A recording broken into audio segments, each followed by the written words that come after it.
देव classes special की online portal में आपका हार्दिक स्वागत है। आज सभी बच्चे हिंदी का एक महत्वपूर्ण टॉपिक देखेंगे, रस।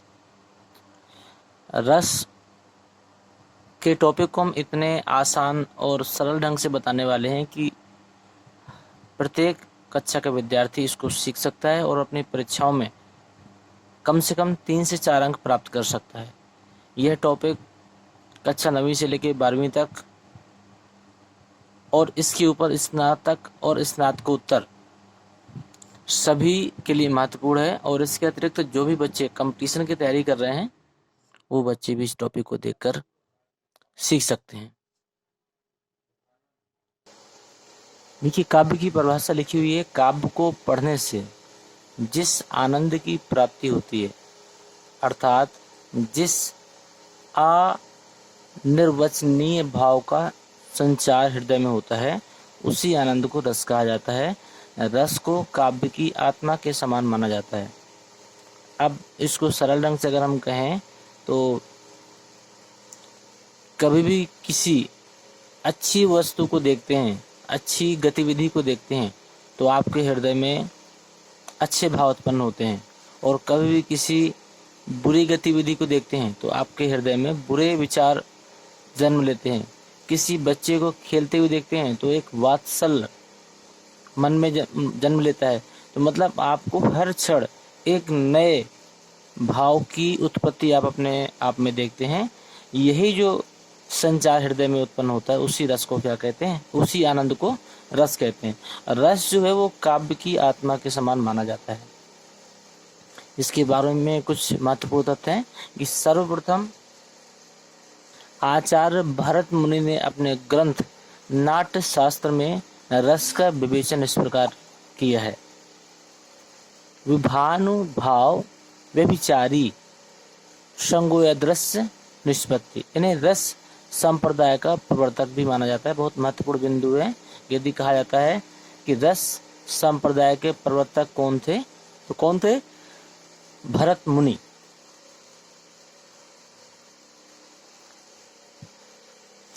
आचार्य भरत मुनि ने रसों की संख्या 8 मानी है, किंतु अभिनव गुप्त ने 9 रसों को मान्यता दी है। मतलब ध्यान दीजिएगा, भरत मुनि ने 8 मानी है, लेकिन अभिनव गुप्त जी ने 9 रसों को मान्यता दी है। अतः अब रसों की संख्या 9 मानी जाती है। श्रृंगार रस में ही वात्सल्य एवं भक्ति रस भी शामिल है। अब सारे रसों को हम देख लेते हैं।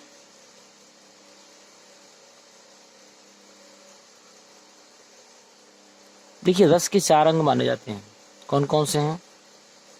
स्थायी भाव, विभाव, अनुभाव तथा संचारी भाव। रस के 4 अंग हैं। और रस कितने होते हैं? रस होते हैं आपके 9 रस में पहला देखिएगा क्या है? श्रृंगार रस। श्रृंगार का जो स्थायी भाव होता है वो होता है रति। करुण का होता है शोक। हास्य का होता है हास। वीर का होता है उत्साह। भयानक का मतलब होता है भय। इसका मतलब स्थायी भाव का मतलब ये होता है कि जब भी आप इस तरह की गतिविधि देखेंगे तो आप में इस तरह का भाव उत्पन्न हो जाएगा। जैसे भयानक कोई चीज़ देखते हैं आप, डरावनी कोई चीज़ देखते हैं तो आपके मन में एक भय उत्पन्न हो जाता है। जैसे वीरतापूर्वक कोई बात देखते हैं, कोई सीन देखते हैं, कोई दृश्य देखते हैं तो आपके मन में उत्साह जागृत होता है। जैसे आपने कभी कभी हंसते हुए व्यक्ति को देखा होगा, या फिर कोई भी हंसी वाले चीज़ देखते हैं तो आपके मन में भी हंसने का भाव उत्पन्न होता है। करुण, किसी को रोते हुए देखेंगे तो बिना कुछ कहे हुए आपके मन में भी एक शोक का भाव उत्पन्न हो जाता है। तो जो स्थायी भाव होता है ये हमारे अंदर से उत्पन्न होते हैं। इसी तरह देखिए, अगला है रौद्र।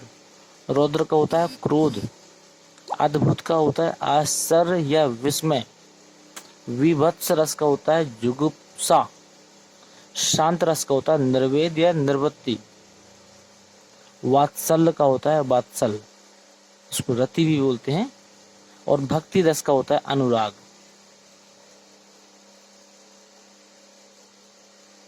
अभी 4 अंग जो है इसको हम लोग देख लेते हैं। स्थायी भाव किससे कहते हैं? स्थायी भाव का अर्थ होता है प्रधान भाव। स्थायी भाव ही रस का आधार होता है। एक रस के मूल में एक स्थायी भाव विद्यमान होता है।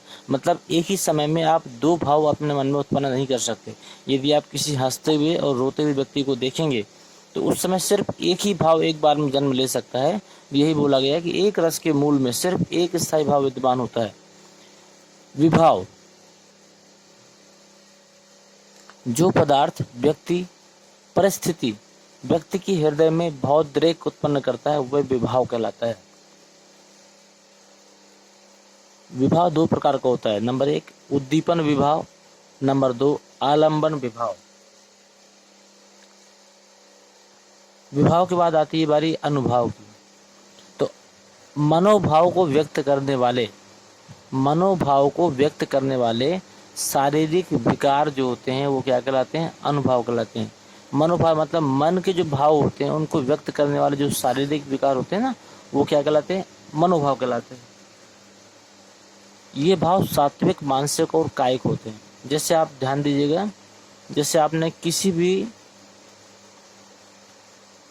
रोती हुई महिला को देखा या किसी भी एक भयानक दृश्य को देखा तो आपके अंतर्गत जो भाव उत्पन्न होगा वह आपके चेहरे में भी झलकेगा। तो मन के भाव को व्यक्त करने वाले जो शारीरिक विकार होते हैं, जो शरीर में विकार उत्पन्न होते हैं, तो वो क्या कहलाते हैं? अनुभाव। संचारी भाव क्या होते हैं? मन में संचरण करने वाले जो भाव होते हैं वो संचारी भाव कहलाते हैं। ये भाव पानी के बुलबुलों के समान उठते हैं और विलीन हो जाते हैं। मतलब ये हर क्षण व्यक्ति अलग अलग भावों को अनुभव कर सकता है। 9 रस में देखिए, पहला हम लोग देख लेते हैं श्रृंगार रस। श्रृंगार रस, इसका स्थायी भाव रति है। क्या हो सकता है? श्रृंगार रस को आप कैसे पहचानेंगे? तो नायक नायिका के सौंदर्य तथा प्रेम संबंधी वर्णन। ध्यान दीजिएगा, जहाँ पर भी किसी भी प्रकार का प्रेम संबंधी वर्णन हो, लेकिन यहाँ पर बच्चों का नहीं होगा। यहाँ पर नायक नायिका का मतलब एडल्ट, मतलब बड़े। किसी भी लड़का लड़की के प्रेम संबंध या श्री कृष्ण भगवान के मधुर मिलन की जो प्रेम संबंधी दृश्य हैं, तो ये कोई भी जब हम लोग प्रेम संबंधी वर्णन को देखते हैं तो वहाँ पर श्रृंगार रस उत्पन्न होता है। श्रृंगार रस के 2 होते हैं भाग। एक होता है संयोग श्रृंगार रस, एक होता है वियोग श्रृंगार। संयोग श्रृंगार कहाँ होता है? जहाँ नायक नायिका के मिलन का वर्णन होता है, वहाँ संयोग रस होता है।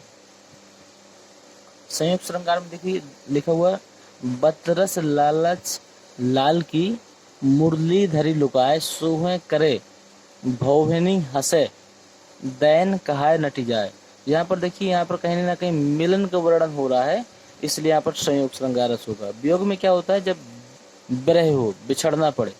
यहाँ पर देखिए, जहाँ नायक नायिका के वियोगावस्था मतलब बिछड़ने की अवस्था होती है, वहाँ पर वियोग श्रृंगार रस होता है। जैसे निशिदिन बरसत नयन हमारे, यहाँ पे रोने की बात हो रही है। सदा रहित पावस ऋतु हम पे जब ते श्याम सिधारे, मतलब जब से श्याम चले गए हैं तब से प्रतिदिन हमारे जो नयन है वो बरसात करते रहते हैं। तो यहाँ पर वियोग की बात हो रही है, तो यहाँ पर वियोग श्रृंगार रस हो जाएगा। अगला है हास्य रस। हास्य रस में क्या है? इसका स्थायी भाव हास होता है। हास का मतलब जहाँ विकृत आकार, वेशभूषा, चेष्टा आदि के वर्णन से उत्पन्न हास को हास्य रस कहते हैं। हास्य रस कैसे उत्पन्न होता है? जैसे आपने किसी जोकर को देखा होगा, अजीब सी विकृत अवस्था बना के रखता है। किसी बच्चे को देखा होगा आपने, कभी रोता है कभी हंसता है, अजीब से उसकी विकृत अवस्था होती है। तो ये सारी चीज़ें कहीं ना कहीं हास्य का कारण बनते हैं। जैसे क्या है? तबूरा ले मंच पर बैठे प्रेम प्रताप, साज मिले 15 मिनट घंटा भर आलाप। मतलब 15 मिनट के लिए उसको साज मिलता है, लेकिन घंटे भर का आलाप चलता है। घंटा भर आलाप राग में मारा गोता, धीरे धीरे खिसक चुके थे सारे श्रोता। मतलब उसके गाते गाते ही सारे उसके श्रोता, सुनने वाले जो व्यक्ति थे, वो सारे खिसक चुके थे। तो यहाँ पर कहीं ना कहीं हास्य रस की उत्पत्ति होती है। करुण रस। करुण रस के स्थायी भाव शोक होता है। किसी प्रिय व्यक्ति के चिर विरह से उत्पन्न होने वाली शोक। चिर विरह अवस्था के परिपाक को क्या कहते हैं? करुण रस कहते हैं। शोक विकल सब रुवहि रानी, रूप शीलु बलु तेज बखानी, करहि विलाप अनेक प्रकारा, पारिहि भूमि तल बारहि बारा। अगला है वीर रस। वीर रस का मतलब होता है जहाँ पर उत्साह है, स्थायी भाव होता है, वहाँ पर वीर रस होता है। तो उत्साह नामक स्थायी भाव जब विवाह वधि के संयोग से परिपक्व होकर रस रूप में परिणत हो जाता है तब वही वीर रस कहते हैं।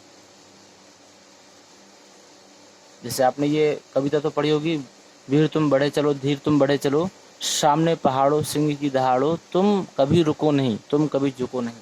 तो यहाँ पर वीरों की बात हो रही है कि तुम्हें किसी भी परिस्थिति में आगे बढ़ते हुए चलना है।